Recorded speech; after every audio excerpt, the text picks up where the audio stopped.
I have a lesson from all this, it's I probably would have traded more cash for more expertise earlier on to go up that learning curve even faster. That's such good advice. Just getting access to expert guidance, that somebody that's already done what you're looking to do and be able to guide you along the way. It also saves you the expense of making mistakes in the process, right?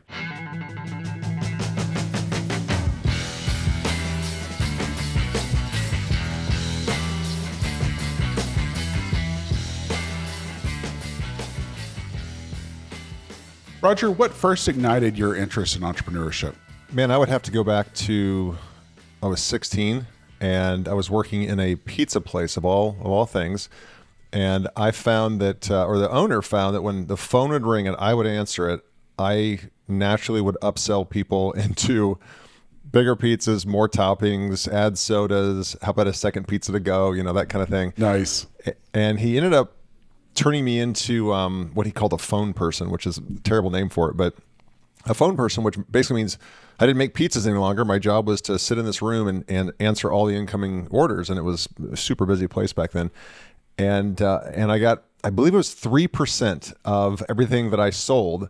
And so, back then minimum wage was $3 an hour. So if I could make $6 an hour, that was huge in high school. No, that's a big deal. Yeah. And I remember just doing the math and thinking, wow, man, if I can, the harder I work, the smarter I work, the more money I make.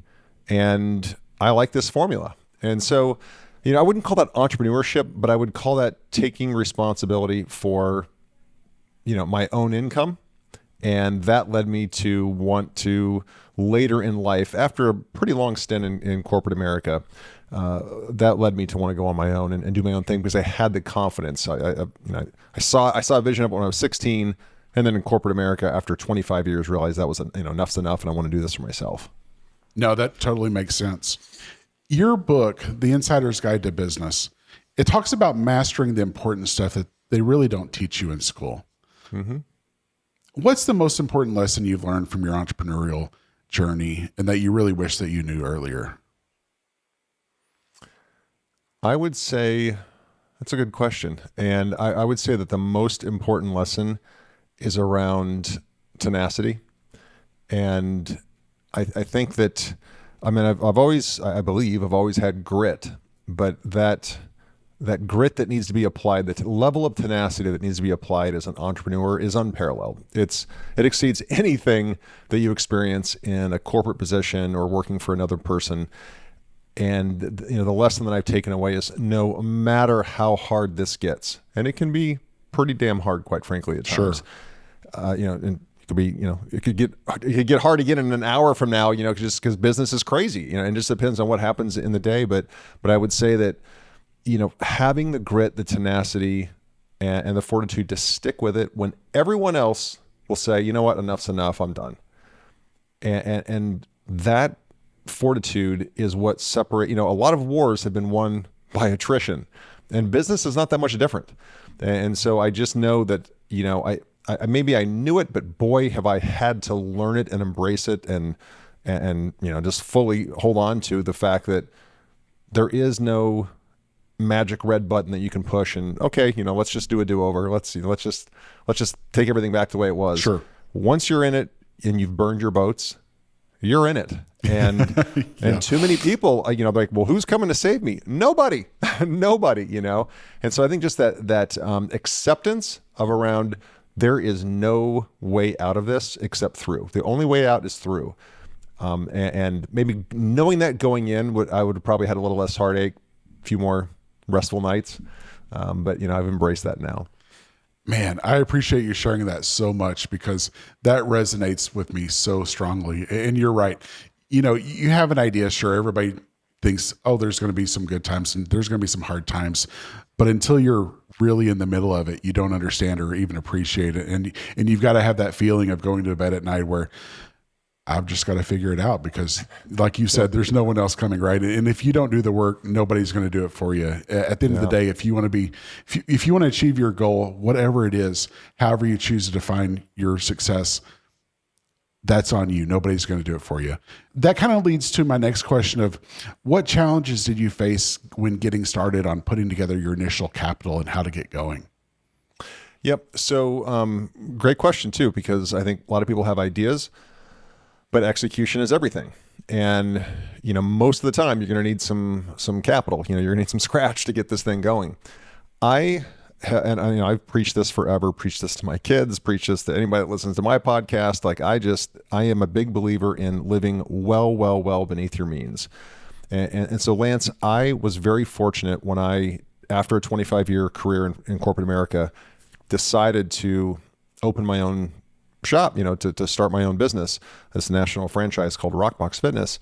I had the capital to do that. So I would love to tell you some story where, I went around and collected cans and turned them in for money and, borrowed from an uncle and did that, but because I lived very responsibly for 25 years, and that includes getting through, I unfortunately got divorced about 4 or 5 years before I started my entrepreneurial journey, Gotcha. which, is a big financial hit, right? Sure. But even with that, I lived so modestly that, we lived a nice life. The kids' college was all taken care of, all that stuff. And I certainly had in my 30s, had my European car thing where I ran Nice. through, Beamers and Audis and Mercedes. But after I got through that, I was like, no, that's not what I'm about. And, let's get back to living the way that I know is the right way, which is way beneath my means so that I can continue to stack cash every single month for my day job. And that way, when I went all in and burned my boats, I certainly walked away from a multi 6-figure salary and stock options and health, all that stuff. But I had the capital where I knew I had enough runway to get it right. So I'll tell you what, I'll kind of turn the question. I've seen too many people get into business where they didn't have enough capital. Yeah. And that they start making terrible decisions. It's a death spiral. They start slashing prices. They start doing anything to acquire more customers, and it doesn't serve their business well. And so, don't get into this unless you do have enough runway. Don't get into this unless you've got enough cash that can, you can use as working capital to get you over the hump, because it's always going to take twice as long and twice as much money as you think it's going to take, if not 3 times. Let me ask you this then. In those early stages, what impact did that access to capital have on your journey? Because it sounds like you certainly did the hard work up front. It's not easy just to acquire that egg to work from, but what impact did that have on your journey once you started? Having the access to capital, my own personal capital was, priceless. It was really, if that's the word to use for this situation, but it really was, because I could make the right decisions for the long-term vision of the business. Meaning my first 2 hires were marketing consultants that weren't inexpensive. Perfect. And right out of the bat, right out of the box. I built a brick and mortar studio and had plenty of capital to open that. And now we'll tell you, first month, that studio had an overhead of, $25,000 or something a month. The first month I did $5,000 in sales. Sure. The second month I did $8,000. And quickly, Lance, I was going, okay, I know I can do math. This isn't, at some point I'm going to run out of cash. Right. I'll figure out this customer acquisition model. Sure. And so again, had the cash to hire another expert in the field, specifically in fitness marketing and customer acquisition.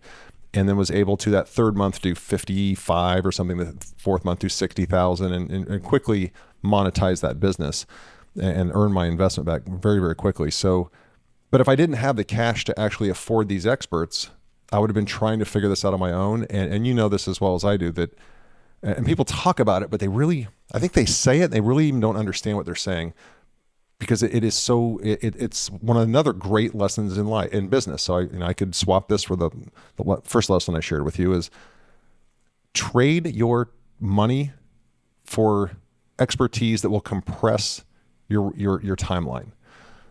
Everyone knows that time is the most valuable commodity, and you should when you're young, you trade your time for money. When you're older, you trade your money for time.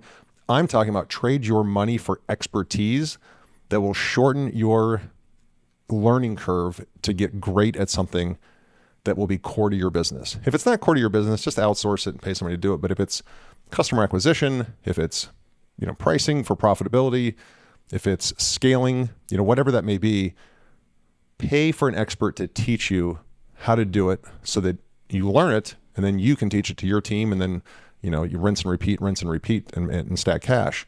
But I think too many people try to skimp out and I'll do it myself. That the DIY kind of model, which again, I've done a lot of that. But if I have a lesson from all this, I probably would have traded more cash for more expertise earlier on to go up that learning curve even faster. That's such good advice. Just getting access to expert guidance, that somebody that's already done what you're looking to do and be able to guide you along the way.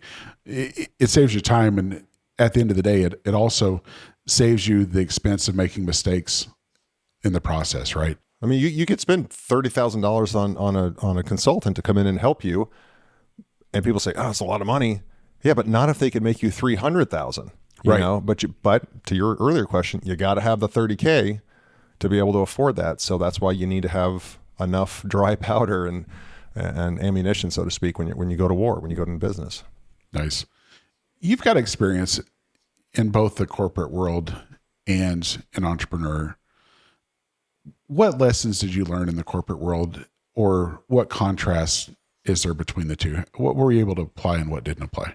In the corporate world, in 25 years, I started as a sales rep. I ended as a chief operating officer, moved my family 8 times in 14 years. Like I was going to do whatever it took to get that brass ring. And I had a very supportive, even though we're no longer married, I had a very supportive spouse who was on the journey with me, and the kids were all down for it. So in that 25 years, and I set that up that way because too many people just speak completely ill of corporate America. And I will tell you that I learned an amazing amount of business lessons, life lessons. I matured I personally matured and professionally matured in the corporate environment over 25 years. And yes, it is a shark tank, especially the higher up you go on that pyramid, it's a freaking shark tank.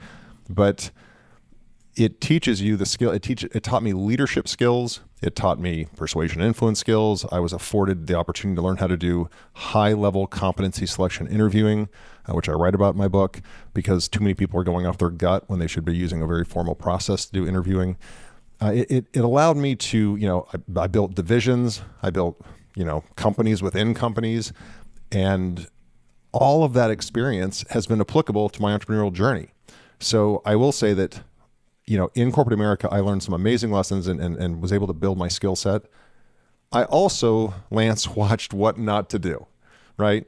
Like it taught me firsthand with a front row seat, here's what you don't do, Roger, if you go out and you start your own business and you build a company.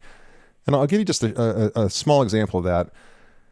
I always noticed that the higher up the food chain you went in corporate America, the bigger your office got, the further away from your people you got, and the thicker the doors got, like the big oak thick doors. And like you were almost encouraged to hide away from people and your team and the people that were doing the work. And so when I've built this company, I've built several companies now, and 4 of them are headquartered here in where I'm doing this podcast from, where I have my podcast studio. It's in our 11,000 square foot home office here. And when we had this built, it's in an office building, but they built out the entire thing for us. It's floor to ceiling glass. So every wall is glass. That's not like a support structure. The doors are glass. So there's and all the offices are exactly the same size. Now there's some are a little deeper just because the windows kind of bow out in this building, but every office is the same exact width and was planned to be the same exact size, because my office is kind of right in the middle of all of them and not in the corner, because I always saw that progression of the higher up you go, the further away from your people, the more ensconced you are, and away from the action. And that's not how you build a company and stay, and keep your finger on the pulse of a company. And it's also, I felt like, even though I was chasing that those higher positions, it still felt like, the peasants are kind of ostracized from the, from the noble people, which is just the crappy way to build a culture. And so, I learned what not to do. And so when we built out this office and a lot of money was put into this, I decided, hey, let's build every office the exact same size, floor to ceiling glass doors. There's nowhere to hide. Everybody can see what everybody's doing. So we have a fully transparent culture and a fully transparent work environment. And because of that, I believe, we've bred this feeling, this culture here at Rockbox Fitness and the other brands we have here of, hey, it doesn't matter if you're an associate or a vice president, you can walk into the CEO's office. You don't, and he can't hide from you because you can see he's not on the phone because you're looking right through the glass, right? Right. There's some days I kind of wish I wish I could get a little privacy to, get some work done. But it's what I learned in corporate America were just amazing skill sets that I'm still grateful for. And I also learned, hey, I'm not going to repeat those same mistakes. And I think one other difference that your listeners may appreciate is I found in corporate America, when something would go wrong, it was the first thing that would happen is who's to blame. Like something happens that's not optimal. Well, whose fault is this? Like the first thing people wanted to do was ascribe blame. Where in our company, and I think a true entrepreneur, the first thing you want to do is, how do we fix this? Like, doesn't matter whose fault this is. Let's make this right. This customer issue, this supply chain issue, this vendor issue, whatever it is, let's make this right ASAP. Then we can go back and do a root cause analysis. But a philosophy I've adopted as an entrepreneur is, it may not be my fault, but it's my responsibility. Sure. Right? And as a leader, it's always our responsibility. And I saw in corporate America, that responsibility, if it was something bad, people would push off and, they would get as far away from it as possible. That's probably because there's a fear culture in a lot of corporations, and, people are afraid of being laid off and fired. And when you're an entrepreneur, you're not going to fire yourself. And you know that if you don't fix it, you don't eat. Right. So you're very, very motivated to get it done. Yeah. You've got that responsibility ultimately that if you don't do the work, nobody else will. And as a team, you've got to really support and encourage that. Listening to you talk, a couple of points. We just recently moved locations, and one of the things I really liked about this space is that all the offices are the same size, right? I've got offices in a nice circle. Everybody can access everyone, but also, listening to your experience in corporate America, what would you consider to be the most critical financial factors and metrics that a business should be tracking? Like, how do you know things are going well for you? That is the question of the day. And I'll tell you why, because I just talked with somebody and they were talking about their P&L, and I said, it's a different business, different, not in our companies. And I said, man, don't look at your P&L. That's an accounting document. Look at your cash flow statement. And I think I know the most important financial document that you should review is your cash flow statement, statement of cash flows. Where did cash come in? When did it come in? And when did it go out? And who did it go out to? And too often we look at we've all done this. I'm a huge reader, and I've just devoured tons of business biographies, and I love reading stories about founders and entrepreneurs, with startups that have just gone crazy and become unicorns. But every one of those stories, the founder, the author or the founder writes about, so we just landed our biggest order and I'm excited. And I walk into our CFO's office and he tells me, we're not going to make payroll on Friday. It's like the same line in every book. And I'm like, how in the hell would you not know you're not going to make payroll on Friday? Like, how could you get in that position as a CEO? But yet I read about it again and again and again and again and again. And it's because they're managing off of the P&L, which is an accounting statement. And as well as I know, you can make that thing look any way you want to. Do you want to do cash accounting? Is that more advantageous? Do we do accrual accounting? When do we want to recognize revenue? Do we want to recognize it earlier to show better numbers? Do we want to recognize it later so we can defer taxes? But it's manipulative. You can manipulate it. Cash flow statement, unless you're committing fraud, it shouldn't, there's not a lot of room to manipulate that. And so I think the cash flow statement is the number one thing. Warren Buffett, same thing. He buys businesses off of the free cash they generate. And, to quote Charlie Munger, who's of course passed on now, Warren's partner, he said, EBITDA is code for BS earnings. Well, he didn't use the term BS, he's like, and of course that's how we value companies. And I look at EBITDA too, but free cash is the value of a business, because you can be, looking amazing on a P&L and you'll wake up bankrupt the next day. So I would just, I can't say that enough. That's such a great point, that at the end of the day, access to cash is, there's a reason cash is king, and having access to cash is so important. It even ties back to what you said before about you've got to take responsibility for what's going wrong. Doesn't matter whose fault it is. What matters is that it's brought up and it's corrected. What's the corrective action plan, and how do we move forward past this?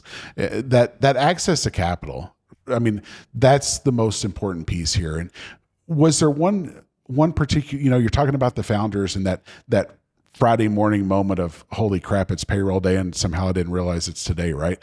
Was there one particular moment where access to capital made all the difference in your journey? Yeah. COVID. So, the first brand that I started was Rockbox Fitness, and I had two other partners in it. I've since bought them out, but I had two other partners. And we had a group fitness concept that had, I don't know at the time, 15, 20 locations open. We've got almost 60 open now, but when COVID was happening, and I had my own location as well, my own, brick and mortar, my own money. And we leaned into COVID and had the capital to hire people during COVID. Now, again, we are a group fitness concept, which means everything closed down. All of our franchises closed down. My own location closed down. Oh, wow.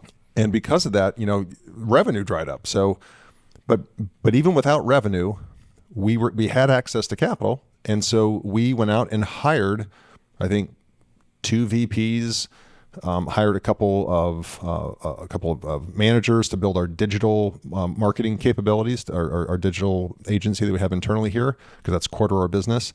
We actually hired people in the middle of COVID when our franchise locations were closed. Some people would say that's insanity, but no, it was, hey, let's take advantage of the market when other companies are laying people off. We can get some great talent. And we have the capital so we can grow into this, and because we're going to come out of this. Someday we're coming out of it. We didn't know when, but we knew we would. And having that, and not having to just, oh my God, we got to burn the furniture to keep the heat on. No, we actually have money, so let's go find some great talent. So when we come out of this, we're better positioned. And if we didn't have money, we wouldn't be able to do it. That's amazing. What advice would you give to young entrepreneurs or people just starting their financial independence journey and seeking out capital to get started? So I would double down on live way beneath your means, period, like full stop. Even when you have means, live beneath them, so even when you're making 7 figures a year, don't spend money like you're making 7 figures a year. So that way you'll always have free cash.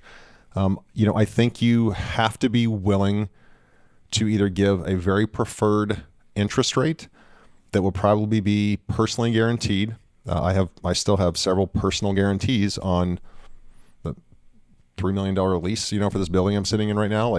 People aren't going to take your word. I think a young entrepreneur thinks, I'm going to go borrow money from a bank, and if you have some collateral to put against it, sure. Right. That you personally guarantee. So it's either a car that you own that's paid off, or a home that you have equity in, or 401k that you have from a previous job, something, but you can't just go get money on good faith. And I think that's a neophyte, inexperienced person's way of thinking. If I'm going to just go borrow money from the bank, you may be able to get money from a bank, may be able to get an SBA loan. That's a lot harder than people realize it is, but you're also going to pay a pretty high interest rate. And so when people see the interest rate and then look, and if they really truly understand how that debt service is going to impact their cash flow, or lack thereof, they may want to rethink debt. And my advice would be willing as a younger entrepreneur to give up equity in your company to get dry powder, to get cash, to get access to capital.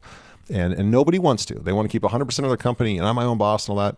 Okay, that's great, but you need money. And a bank's probably not going to loan it to you, especially if you don't have experience, and especially if you don't have something of value to personally guarantee and collateralize the loan. And if you don't, then you got to be willing to give up some equity in your company for somebody to have ownership of your company, or preferred stock, something that maybe you can pay back the debt. If you don't pay back the debt, it's convertible to stock.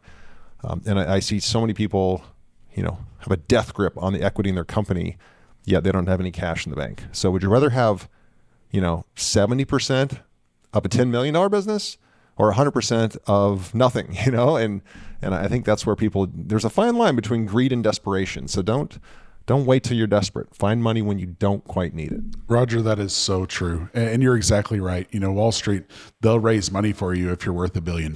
Sure. And the bank will loan you money if you don't need it.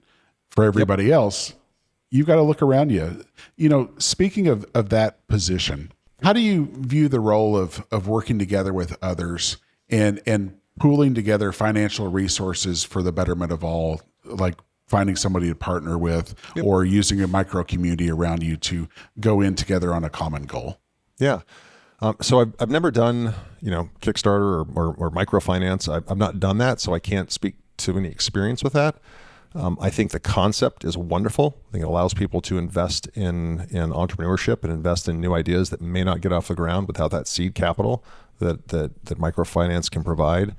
When it comes to partners, I really didn't need the financial backing of a partner or partners that I have. I wanted their expertise and their work, their work product, their work ethic. So, and their ideas, their ideas that they can see around corners that I can't. So I've looked more at partners from what expertise and abilities do they bring to the table versus the cash they can bring to the table. However, all that being said, there is some peace of mind when you diversify and you bring in some partners and some other people and they have some skin in the game as well with you, because then there may be a day that, you'd actually like to take a vacation and hope that, somebody's holding down the fort. And there might be a day that everybody's going to have to, there's a capital call and you need another $250,000. And if that's split 3 ways, that's a little more comfortable than if it's just you writing a check.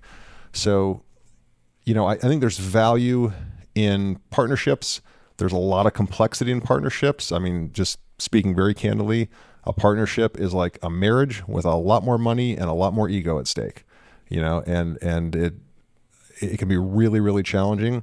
Where I think microfinance and pooling of resources, when there's still just really one person in charge, but you just have shareholders, is from an entrepreneurial standpoint is probably a more liberating way to go about it.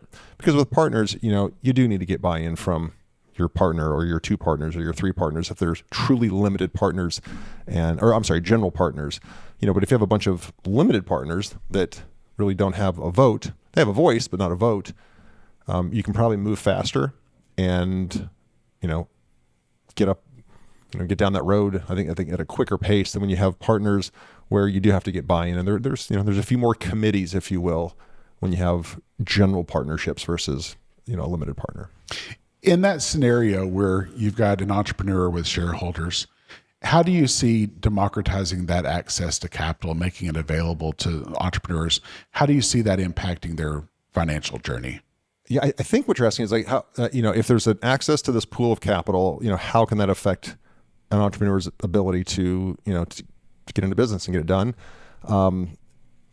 A responsible entrepreneur that has a good business plan, that has a realistic forecast, that has built in the inevitable delays, problems, all that other stuff. I think it's probably unparalleled. I mean, it's probably the best option for the investors and certainly the entrepreneur. I love that you said that. Having that responsible business plan to follow, that's key. Yeah. Yeah. I mean, I guess because what I wouldn't do is, and again, I really don't know much about microfinance other than kind of the 30,000 foot level. But I think too many times people see a cool product and, they see this mic that I'm using. They're like, that's cool. And I like that mic. So I'm going to, there's a microfinance opportunity for that. So I'm going to chip in.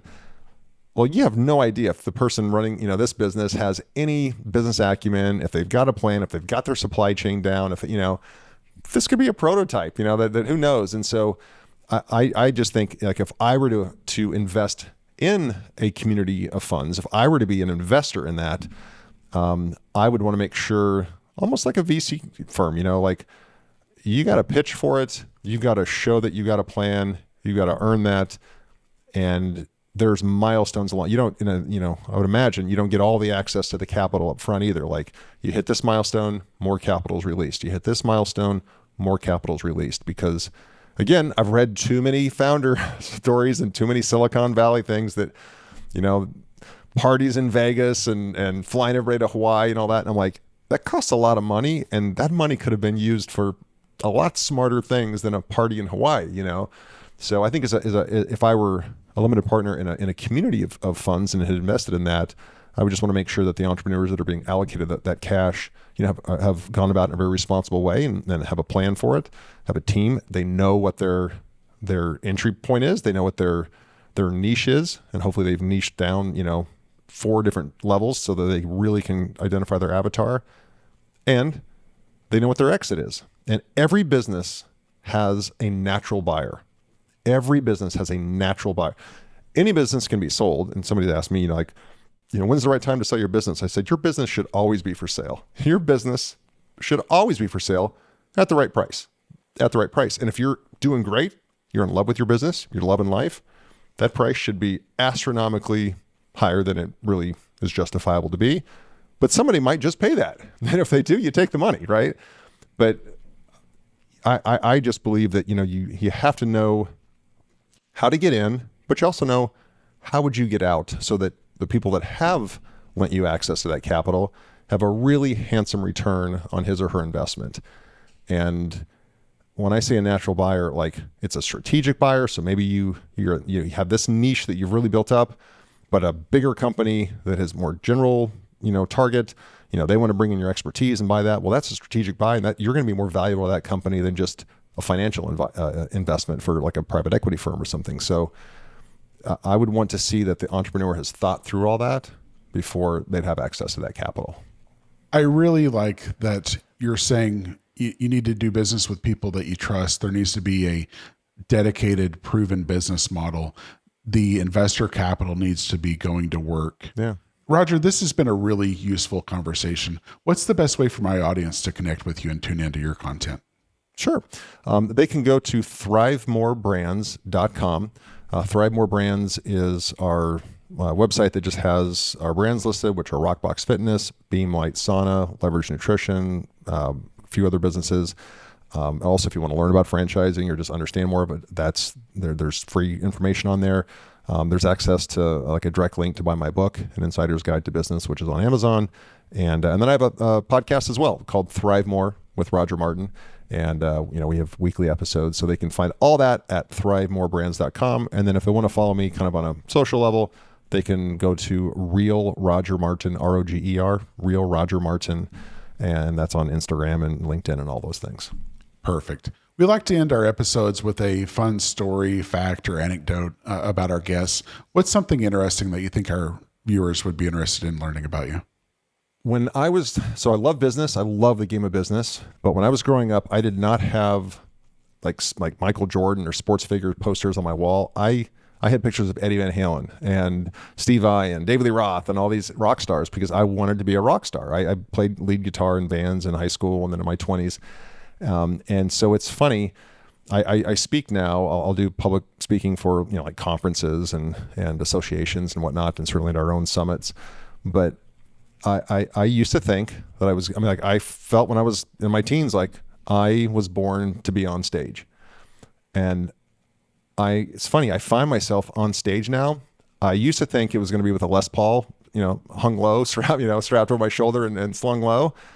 But I'm on stage and I just traded the Les Paul for a lavalier mic, And so yep. I think that the reason I share that is because, my dreams were to be a rock musician. And I was, a hair away from moving to, because I went to school down in Arizona, to moving to Hollywood and joining another friend who was already there.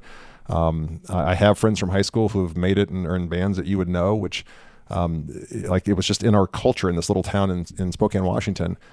But yeah, it's funny. I just thought about it the other day. I'm like, my dreams really did come true. I just traded the Les Paul for a lavalier mic, So that's if that's a message for your listeners, just don't give up on what you're looking for. Just know that it may take a different form, when it all comes together. It just may look a little different. That's so cool. You wanted to be a rock star, and now you are a rock star. Thank you, Roger. Thank you very much. I appreciate your time. Lance, it's been my pleasure. Thanks for watching. If you enjoyed this episode of Planet Wealth Fortunes of the Brave, Check out our other videos for more insights and strategies to elevate your financial freedom. You can subscribe right here and hit that notification bell so you never miss an update. Join our community and take your financial future to the next level. I'll see you in the next video.